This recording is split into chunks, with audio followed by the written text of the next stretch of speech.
Nah, kalau itu sudah lengkap semua, langsung tuh masuk ke pengangkatan reviewer. Dan biasanya lamanya di sini nih ya, di tangannya reviewer ini bisa sangat lama, bisa 3 bulan, bisa 4 bulan, malah ada yang setahun. Kenapa terjadi? Karena para reviewer ini kan relawan ya. Relawan yang dia memang menyediakan waktu untuk memeriksa konten dari artikel kita. Dan sifatnya itu blind review. Si reviewer tuh nggak tahu siapa yang orang yang sedang dia periksa. Dan itu kalau para profesor, guru besar biasanya ketersediaan waktunya sangat kecil ya, sehingga makanya sekarang mulai muncul di dunia jurnal itu ada yang namanya fast track review. Jadi review yang digunakan jalur cepat bukan artinya tidak direview. Dia hanya yang tadinya itu diperiksa 3 bulan, mungkin ini bisa jadi seminggu karena memang ada komitmen ya antara si reviewer, beberapa reviewer itu dengan para editor. Kalau dia menerima artikel dari jurnal ini, dia menyegerakan gitu ya, ada perjanjian, itu saja sih bedanya. Nah, setelah ini juga masih ada perbaikan kan, ada perbaikan dari si author, kemudian si author mengirim kembali, diperiksa kembali oleh si editor. Kalau kata editor dan berkomunikasi dengan reviewer sudah oke, kemudian di-accept. Nah, kalau sudah di-accept itu artinya artikel kita sudah pasti publish. Tapi kapan publish-nya itu juga sangat tergantung dari urutan. Kalau dia mempublish, setiap publish itu 10 artikel, urutan kita ada di 12, berarti kita akan berada di volume selanjutnya. Tapi sudah pasti dia akan publish ya. Nah, ini tahap ini begitu Bapak dan Ibu melakukan kesalahan di tahap keempat, di reject ya, kemudian Bapak dan Ibu memperbaiki dan merasa bahwa ini masih cocok dengan jurnal ini, Bapak dan Ibu kan mensubmit ulang nih kalau di reject ya. Kalau diminta revisi, nah itu berarti tidak perlu submit ulang. Ada juga banyak kesalahan para penulis ya, diminta revisi tapi dia mensubmit ulang. Nah, kalau mensubmit ulang artinya dia memulai lagi dari awal. Ya. Kalau merevisi tinggal membuka akun pada saat kita registrasi ya. Kemudian lewat akun kita itu kita masuk ke artikel kita, dan di sana biasa sudah disiapkan itu tempat kita melakukan revisi sesuai dengan yang diminta oleh si editor. Kalau kita memperbaiki kemudian kita mensubmit kembali, berarti kita mulai lagi dari awal ya, mulai dari awal, dan itu akan memakan lagi waktu untuk antri yang sangat panjang. Ya. Semoga dengan memahami ini Bapak dan Ibu nanti tidak mengalami apa namanya mengalami waktu yang panjang ya, long time untuk menunggu dari proses artikel tersebut ya, hanya karena kesalahan kecil. Karena konten itu tuh diperiksa hanya di sini nih. Kalau dari step 1, 2, 3 sampai 4 nih belum ada pemeriksaan konten nih. Pemeriksaan konten isinya berbobot atau tidak tuh di sini di reviewer ya, di step kelima ya. Di sini kalau Bapak di reject di step kedua, di ketiga, ini tidak terkait dengan konten dari artikel Bapak dan Ibu ya. Misalnya pemeriksaan novelty dan sebagainya itu adanya di sini di step kelima. Di sini lebih kepada format artikel yang kita tulis yang tidak sesuai dengan format yang diinginkan oleh si jurnal. Itu yang harus diperhatikan. Baik, Bapak-Ibu sekalian,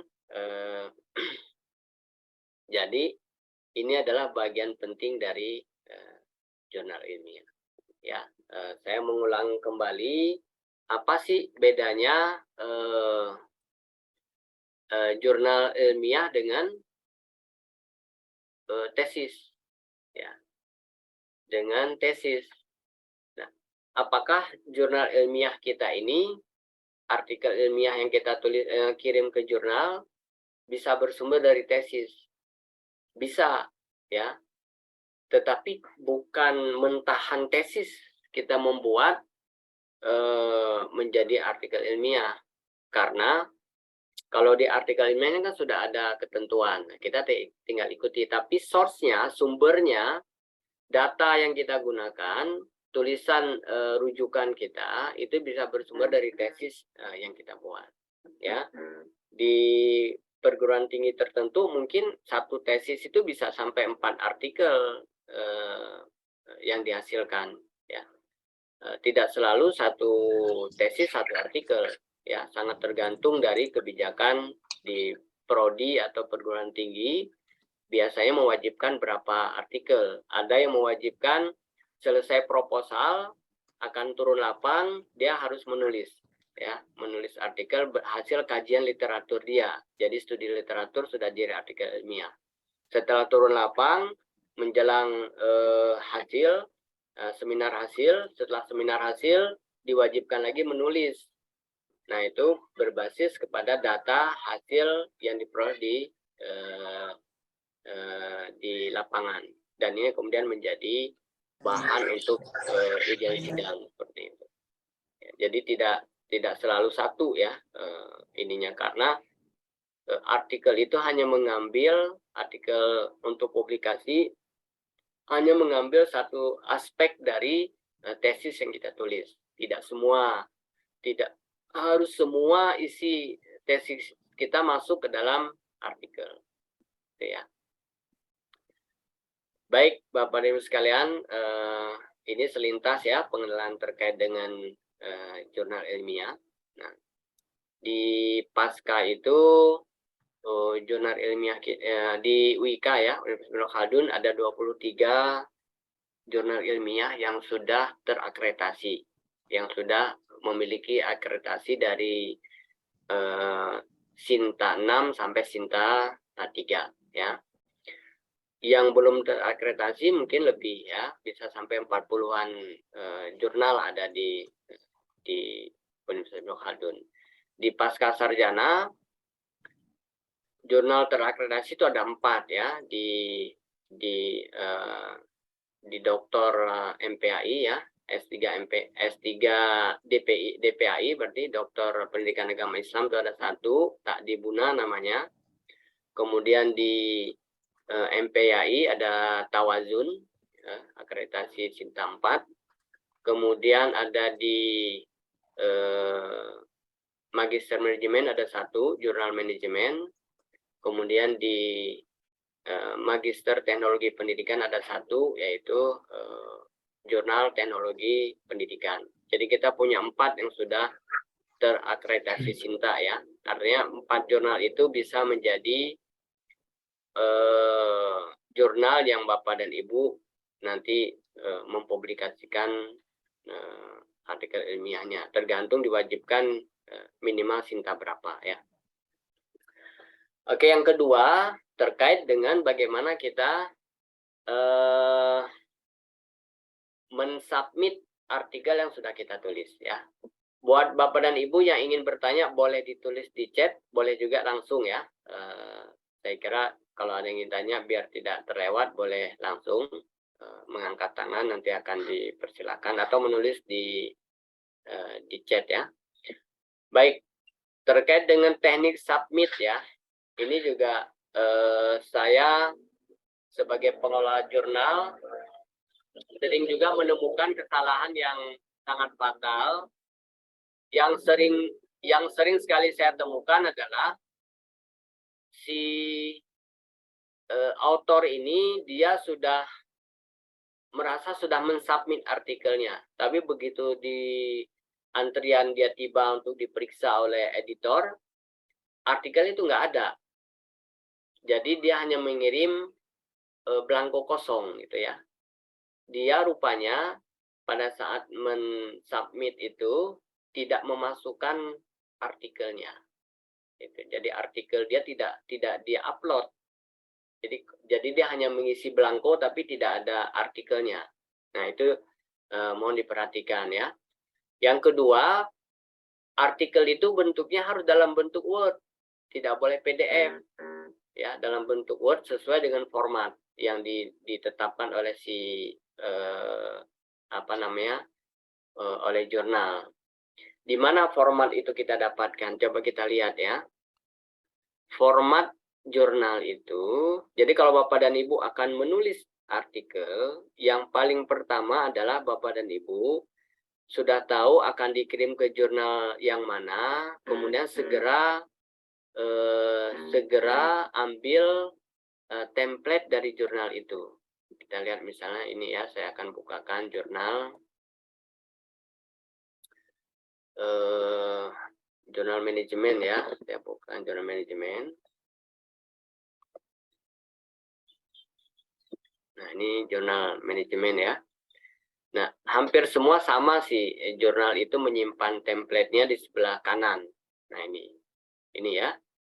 Terlihat ya Bapak dan Ibu ya, ada jurnal template. Ini ya, jurnal template. Nah, ini sebagai pedoman. Bapak dan Ibu tidak membaca guidance dari jurnal juga nggak ada masalah. Kan ini juga ada ya author guidance ya. Petunjuk untuk penulis dalam menulis artikel. Nah, petunjuk ini semuanya sudah ada di dalam template ini. Jadi ikuti saja apa yang diminta oleh di template, maka penulisan akan lakukan. Kita coba klik. Nah, kesalahannya yang juga terjadi ya setelah mendapatkan template, si author itu meniru. Jadi dia melihat seperti ini, kemudian meniru membuat seperti ini. Ya, di Word dia buka Word, kemudian dia membuat percis seperti ini. Itu juga tidak akan membantu karena template ini sudah di-set khusus ya. Terutama halaman itunya dia akan otomatis ya. Kalau kita buat sendiri kemudian nanti juga nggak akan cocok ya. Jadi silakan kalau sudah begini di-download saja. Ini kan ada disiapkan di sini download ya. Di-download nanti kalau sudah di-download jadi file kan. Nah, kita bikinnya di file. Atau kita sudah punya file sebelumnya, tinggal kita copy paste ke file yang sudah kita download ini. Nah, kalau bentuknya seperti ini ya, tulisan kita misal titel ya, titel ini diminta Times New Roman 16 bold. Ya sudah, berarti tulisannya capitalize first ya. Yang pertama saja kan huruf kapitalnya kan. Nah, ikuti sesuai dengan permintaan di sini.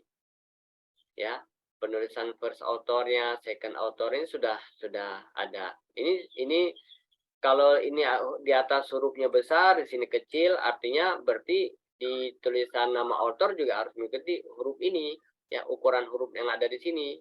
Nah, itu diikuti saja.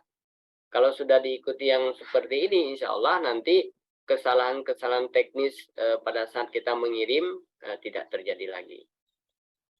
Ya, ini kan suka typo ya. Kalau ini belum di-download, ini sepertinya yang maju di baris kedua dan seterusnya. Padahal nih kalau di-download tidak seperti ini, makanya di-download dulu ininya, filenya.